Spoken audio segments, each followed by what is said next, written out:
The shadow of Enigma. The ominous shadow of war loomed large over Europe. German U-boats relentlessly patrolled the Atlantic, sinking Allied ships with terrifying efficiency, while the Luftwaffe dominated the skies, unchallenged. The secret behind their seemingly unstoppable success lay within the intricate mechanisms of the Enigma cipher machine, an invention widely believed to be impenetrable.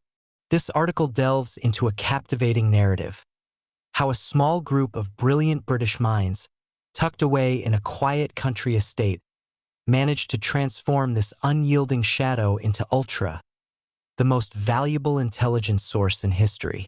It is a story of ingenuity, perseverance, and the ultimate triumph of intellect over a formidable adversary. Chapter 1.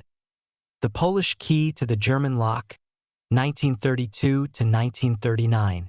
The genesis of the Enigma codebreaking effort did not begin on British soil, but rather in the labs and minds of dedicated Polish cryptographers. This chapter celebrates their extraordinary and often overlooked achievements, marking them as the unsung pioneers who first dared to challenge the seemingly unassailable Enigma. Their audacious efforts laid the crucial groundwork for all future successes, proving that the German unbreakable machine was, in fact, vulnerable. In 1932, a pivotal year in the history of cryptology, Polish mathematician Marian Rejewski, along with his colleagues Henryk Zygalski and Jerzy Rzycki, embarked on their monumental task to decipher the secrets of the Enigma.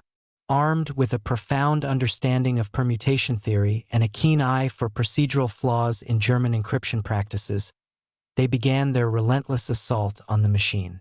Their groundbreaking work led to the creation of a mechanical device designed to break Enigma ciphers, an invention they aptly named the Bombe.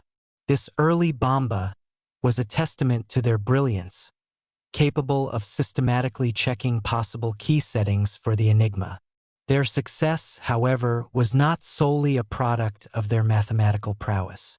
A lesser-known but critical factor was the invaluable intelligence secretly obtained from French intelligence, provided by a German defector. This clandestine transfer of information gave the Polish team a vital edge, a glimpse into the inner workings of the Enigma that accelerated their progress significantly. The culmination of these extraordinary efforts arrived in July 1939, mere weeks before Germany's devastating invasion of Poland. In a covert meeting held in the secluded village of Pyry, near Warsaw, representatives of Polish intelligence made an astonishing gesture. Recognizing the escalating threat and the imminent danger to their nation, they shared their profound breakthroughs with their British and French counterparts. This crucial exchange included not only replicas of the Enigma machine itself, but also detailed blueprints and a complete understanding of their cryptological bomb. This act of unparalleled generosity and foresight provided the Allies with a head start that would prove indispensable in the looming conflict. Historian Michael Smith aptly summarized the magnitude of their contribution, stating, "Rejewski, Rzycki, and Zygalski are names that should stand alongside Turing. Without their gift, the Allies would not have had the slightest chance." The Polish cryptographers had forged the initial, vital key that would eventually unlock the German lock, setting the stage for the monumental events that would unfold in Bletchley Park. Chapter 2. Bletchley Park. The Genius Factory, 1939 to 1940. With the invaluable groundwork laid by their Polish counterparts, the scene now shifts to a tranquil British country estate that would soon become the nerve center of Allied intelligence. Bletchley Park. This chapter paints a portrait of this unique place and its extraordinary inhabitants, a collection of Britain's most brilliant and, at times, eccentric minds, all brought together with a singular, urgent purpose: to break the enemy's codes. In September 1939, as the declaration of war plunged Europe into chaos, the British government quietly acquired Bletchley Park. This sprawling Victorian mansion, nestled in Buckinghamshire, was to become the home of the Government Code and Cipher School, GC&CS, the top-secret organization tasked with intercepting and deciphering enemy communications. It was far more than just an administrative center. Bletchley Park rapidly evolved into an intellectual melting pot, a clandestine university where the most unconventional and brilliant minds of the nation were assembled. The recruitment process for Bletchley Park was as unconventional as the individuals it sought.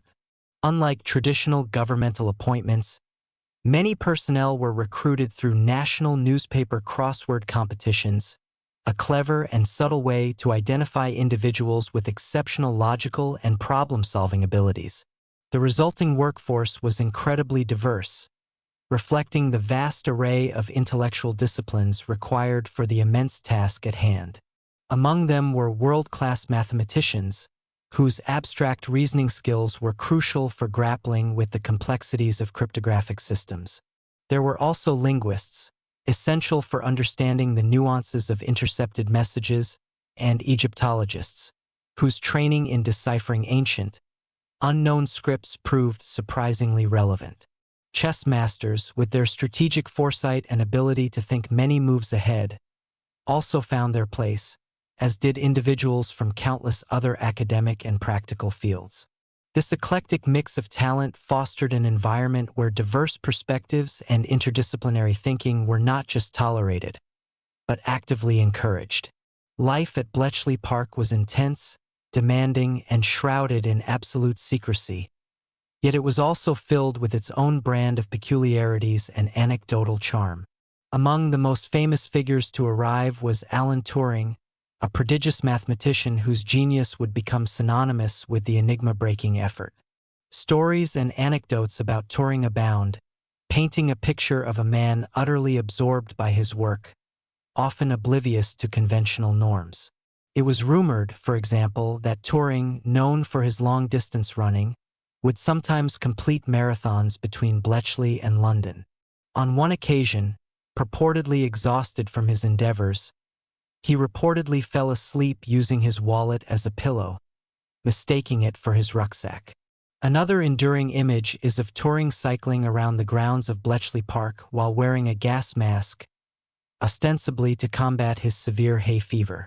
These seemingly odd behaviors were not distractions but rather reflections of minds so intensely focused on abstract problems that mundane realities sometimes faded into the background. In essence, Bletchley Park was a precursor to modern innovation hubs, bearing a striking resemblance to what would much later become known as Silicon Valley. It was a place where traditional hierarchies were often less rigid, and where unorthodox approaches to problem-solving were celebrated rather than stifled. The very nature of code-breaking demanded original thought and a willingness to challenge established paradigms. This unique blend of intellect, diversity, and an environment that fostered out-of-the-box thinking was precisely what was needed to achieve the unprecedented breakthroughs that would soon emerge from this unassuming country estate. It was here, amidst the quiet intensity of dedicated minds, that the foundation for a decisive shift in the course of the war was being meticulously laid. Chapter 3: Turing's Bombe. The Machine That Thought Like the Enemy, 1940. With the intellectual powerhouse of Bletchley Park fully operational and the Polish groundwork in hand, the focus of the code-breaking effort shifted decisively towards technical innovation. This chapter delves into the pivotal breakthrough spearheaded by Alan Turing and Gordon Welchman, who transformed the ingenious Polish invention into a vastly more powerful and efficient tool for deciphering Enigma messages. It was here that the abstract mathematical theories began to manifest as tangible operational machines capable of thinking, or rather, testing possibilities, with unprecedented speed and scale, essentially mimicking the internal workings of the enemy's own encryption device.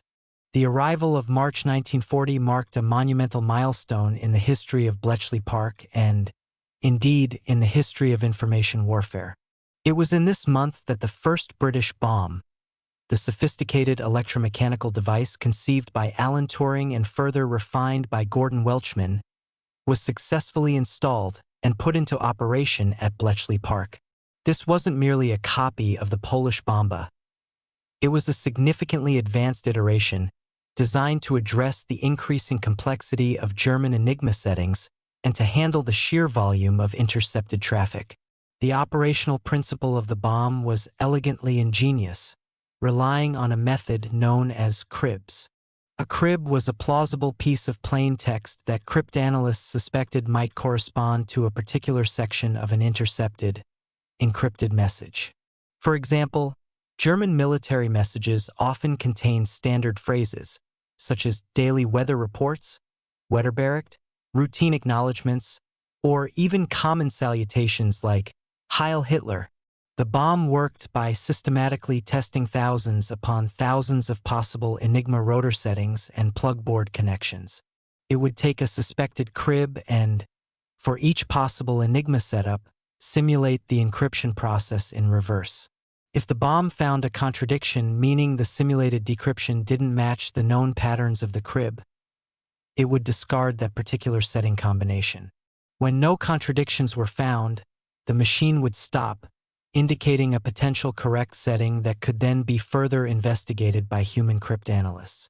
This automated, high-speed elimination process dramatically reduced the time required to break a daily Enigma key from weeks or days to mere hours. The success of the bomb also occasionally benefited from an unexpected human element. The sometimes predictable, sometimes sentimental nature of the German Enigma operators themselves.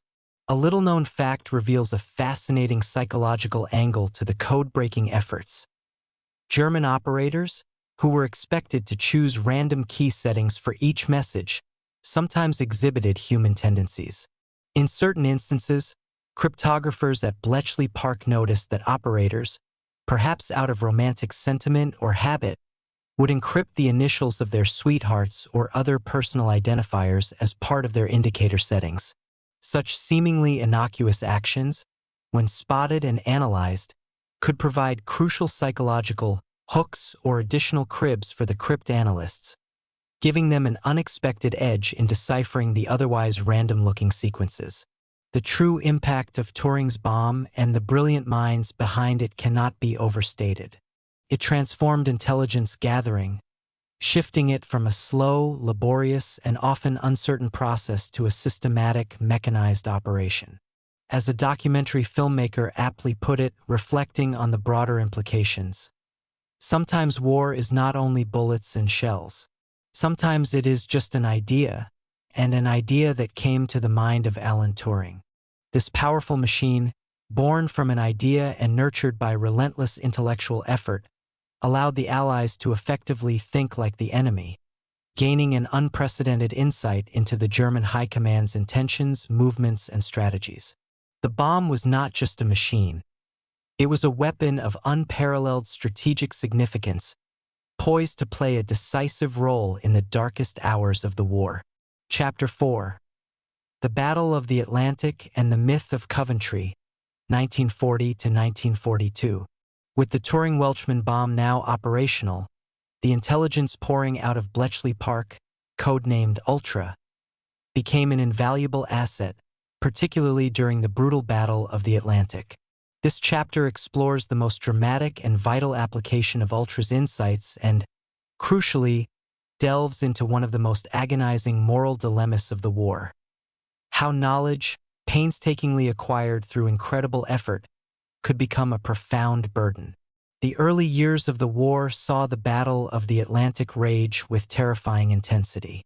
German U-boats, operating in wolf packs under the command of Admiral Karl Donitz, wreaked havoc on Allied shipping, threatening to cut off Britain's vital supply lines and starve the nation into submission. It was here that Ultra's true power became evident. The decrypts provided crucial intelligence on the movements and intentions of Donitz U-boats, allowing Allied convoys to be rerouted, evading the deadly wolf packs and significantly reducing shipping losses. This knowledge, gained through the tireless work at Bletchley Park, directly saved countless lives and ensured the flow of essential supplies to Britain. However, the immense value of Ultra also presented an unprecedented and deeply challenging predicament. The need to protect the source of this intelligence was paramount. If the Germans suspected their Enigma codes were compromised, they would change them, rendering Ultra useless. This imperative led to extremely difficult decisions, one of the most famously debated being the bombing of Coventry. On November 14, 1940, the German Luftwaffe launched a devastating air raid on the industrial city of Coventry, codenamed Operation Mondscheinsucht, Moonlight Sonata. This event became the source of one of the most persistent and enduring myths of World War II. The belief that Winston Churchill, having prior knowledge of the impending attack from Ultra decrypts, deliberately sacrificed Coventry to protect the secrecy of the code-breaking operation. This myth paints a picture of a cold, calculating decision to allow a city and its inhabitants to suffer to preserve a strategic advantage. Historians, however, largely agree that while Allied intelligence did indeed have forewarning of a major German air raid, the exact target was not definitively known. The intelligence indicated a large-scale attack, possibly against an industrial center in the Midlands, but not specifically Coventry. Churchill and his advisors were faced with an agonizing choice.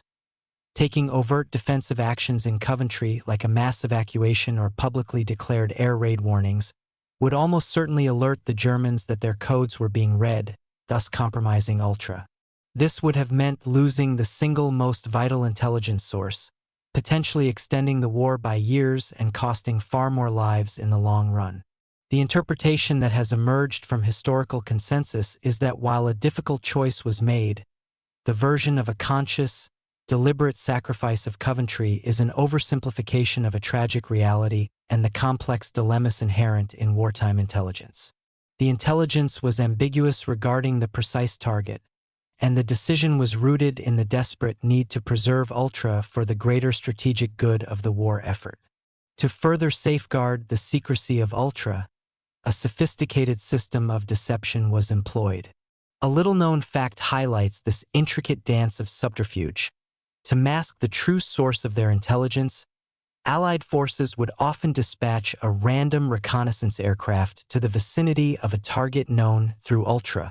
This deliberate act was designed to lead the Germans to believe that their positions or movements had been discovered through conventional means, such as aerial surveillance, rather than through the devastating breach of their most secure communications. This careful orchestration of false flags ensured that the Germans remained confident in the impregnability of their Enigma machine, allowing Ultra to continue its vital work unimpeded throughout the war. The ethical complexities of such wartime decisions, particularly those involving the preservation of vital intelligence at a human cost, remain a somber reflection on the grim realities of total war. Chapter 5: D-Day. How Ultra Helped Deceive Hitler, 1944. By 1944, Ultra intelligence had reached the zenith of its influence, becoming an indispensable tool in the Allied war effort. This chapter focuses on its most spectacular application, the D-Day landings in Normandy. It reveals how the meticulously acquired decrypts not only confirmed the overwhelming success of the massive deception operation known as Fortitude, but also provided critical tactical superiority on the beaches, dramatically shaping the course of the invasion and the subsequent campaign. The monumental undertaking of the Normandy landings on June 6, 1944, represented the greatest amphibious invasion in history. Success hinged not only on the physical forces deployed, but also on the ability to completely deceive the German high command about the true location and timing of the main assault. This colossal deception effort, Operation Fortitude, was designed to convince the Germans that the primary invasion would occur at Pas-de-Calais, the shortest distance across the English Channel, and that Normandy was merely a diversion. Ultra played an absolutely crucial role in verifying the effectiveness of this deception. As the invasion commenced and the Allied forces landed on the beaches of Normandy, the critical question remained: had Hitler and his generals swallowed the bait? The answer, which would determine the fate of the invasion, came swiftly, courtesy of the Bletchley Park decrypts. Just 3 days after D-Day, on June 9, 1944, a highly significant order from Hitler himself was intercepted and swiftly deciphered by the Ultra team. This decrypt explicitly ordered German armored divisions to counterattack, but crucially, it revealed that Hitler still believed the main Allied invasion force was poised to strike at Pas-de-Calais. He interpreted the Normandy landings as a mere feint, a maneuver to draw German forces away from the true point of attack. This single decrypt was a triumphant confirmation for the Allies. Operation Fortitude had worked beyond their wildest hopes. Ultra unequivocally proved that the Germans had fallen for the deception, retaining their most potent panzer divisions in the Pas-de-Calais region, awaiting an invasion that would never come. This erroneous belief fundamentally crippled the German response in Normandy, preventing crucial reinforcements from reaching the beleaguered German forces defending the invasion beaches. Without Ultra, the Allies would have been operating in a fog of war, unsure if their deception had succeeded or if a massive German counterattack was imminent. The tactical advantage provided by Ultra extended far beyond confirming the deception. The ongoing flow of decrypted German communications meant that the Allies possessed an almost godlike overview of enemy dispositions. As Brigadier General Bill Williams succinctly put it, "Thanks to Ultra, we knew the location of every German division in France, as if we were playing a strategic game with the opponent's cards face up."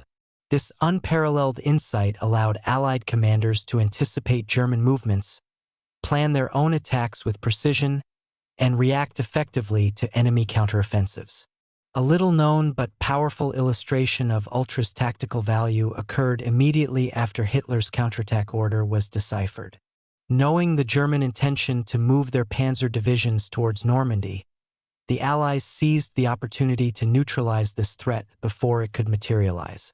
Based on the Ultra intelligence, the entire Allied air fleet was immediately mobilized. Their mission was clear: to destroy all bridges over the Seine River. By demolishing these vital crossings, the Allied air power effectively isolated the invasion area, preventing German tanks and reinforcements from reaching the front lines in time to mount a coordinated and effective counterattack.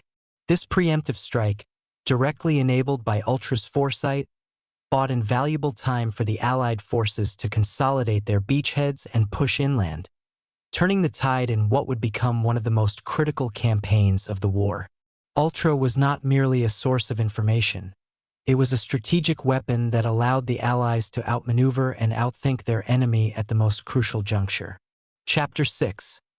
The Greatest Secret of the War, 1945-1970s. With the defeat of Nazi Germany and the end of World War II in Europe, the extraordinary achievements of Bletchley Park and the Ultra operation did not become public knowledge. Instead, a new, quieter battle began. The fight to bury the secret, ensuring that its heroes and their monumental contributions remained unrecognized for decades. This concluding chapter explores the profound legacy of Ultra secrecy and the personal cost borne by those who maintained it. Immediately following the cessation of hostilities in 1945 to 1946, an extraordinary directive was issued by Winston Churchill himself. All traces of the Ultra operation were to be systematically and thoroughly destroyed. This was not a casual instruction. It was a comprehensive effort to obliterate any evidence of the code-breaking triumph. Tons of documents, meticulously compiled over years, were incinerated. The sophisticated bombs, the very machines that had cracked the Enigma, were dismantled, their intricate mechanisms reduced to parts or scrap. Furthermore, every single member of the Bletchley Park staff, from the brilliant mathematicians to the dedicated Wrens, Women's Royal Naval Service, who operated the machines, was compelled to sign a lifelong oath of secrecy, pledging never to reveal their wartime work. The reasons behind this unprecedented level of secrecy were rooted in the geopolitical realities that immediately followed the war. As the Cold War began to emerge, characterized by a new ideological struggle between East and West, it was deemed absolutely essential to safeguard Britain's intelligence methods. Revealing how Enigma had been broken would have provided invaluable insights to potential future adversaries, compromising crucial cryptographic techniques and intelligence-gathering capabilities that would remain vital in the new global conflict. The secret was kept not to diminish the achievements of Bletchley Park, but to protect national security in a rapidly changing world. However, this enforced silence came at a tremendous personal cost to the individuals who had contributed so much. Among the most tragic examples is the fate of Alan Turing. A towering figure in the ultra effort whose theoretical and practical genius was instrumental in breaking Enigma, Turing was, in 1952, prosecuted for homosexual acts which were then illegal in Britain. He was subjected to chemical castration as an alternative to imprisonment. Turing, a genuine war hero whose intellect had shortened the war and saved countless lives, never lived to see his monumental contributions recognized by the public. He died in 1954, still bound by his oath of secrecy, his vital work largely unknown outside a small circle of intelligence professionals. The deliberate silence surrounding Ultra constituted a second, quiet battle for its participants. For decades, they carried the burden of their secret, unable to share their experiences, claim their rightful place in history, or receive public recognition for their extraordinary service. It was a profound personal sacrifice that denied many of them the acknowledgement they so richly deserved. The truth about Operation Ultra, its scope, its methods, and its profound impact on the outcome of World War II only began to surface gradually in the 1970s, when government documents were finally declassified. This belated revelation finally allowed the world to understand the full extent of the greatest secret of the war, and to begin to honor the forgotten heroes of Bletchley Park. The echoes of Bletchley Park. The incredible narrative of Operation Ultra, from the initial Polish breakthroughs to the clandestine brilliance of Bletchley Park and the eventual deciphering of Enigma, culminates in a legacy that transcends the immediate impact of World War II. This concluding section reflects on the far-reaching consequences of Ultra, not only in terms of its decisive role in shortening the war, but also its profound and often understated influence on the birth of the computer age and the evolution of modern cyber intelligence. It is a testament to the fact that the most impactful victories are sometimes forged not on the battlefield, but in the quiet intensity of dedicated minds working in secret. Operation Ultra undeniably altered the course of human history. Historians widely agree that the intelligence gleaned from Enigma decrypts significantly shortened World War II, potentially by 2 to 4 years. This accelerated end to the conflict saved millions of lives that would otherwise have been lost in continued combat, bombings, and the horrific conditions of extended warfare. Ultra provided the Allies with an unparalleled crystal ball, giving them foresight into enemy strategies, allowing them to anticipate attacks, reroute convoys, and plan offensive operations with devastating effectiveness. It was a silent weapon, but one that proved to be as powerful, if not more so, than any bomb or bullet. Beyond its immediate military impact, the intellectual groundwork laid by the Ultra operation, particularly the pioneering work of Alan Turing, served as a direct progenitor of the modern computer revolution. Turing's theoretical contributions to computability and his practical designs for the bombe and subsequent electronic decrypting machines, like Colossus, were direct ancestors of the digital computers that define our contemporary world. The challenges of codebreaking pushed the boundaries of what was then conceivable in terms of automatic computation, laying fundamental principles for algorithm development, machine architecture, and information processing. Without the urgent demands of Bletchley Park, the development of computing technology might have taken a much slower, different path. Furthermore, Ultra established the foundational principles for modern signals intelligence, SIGINT, and cyber intelligence. The meticulously organized collection, processing, and analysis of vast amounts of encrypted communications, along with the development of secure methods for disseminating and acting upon this intelligence without compromising its source, set precedents that continue to guide intelligence agencies worldwide. The blend of mathematical genius, engineering innovation, and careful operational security pioneered at Bletchley Park remains the bedrock of contemporary intelligence gathering. In its essence, The story of Ultra is a powerful reminder that some of the greatest victories are achieved not through brute force, but through ingenuity, collaboration, and the relentless application of intellect. It is a story of how a collection of brilliant minds, working in absolute secrecy within the unassuming confines of Bletchley Park, managed to pierce the impenetrable veil of the Third Reich's most secure communications. Their triumph transformed the shadow of Enigma into a beacon of hope for the Allies, ultimately helping to shape the free world we know today. The echoes of Bletchley Park resonate still, a lasting testament to the extraordinary power of human intellect in the face of seemingly insurmountable odds.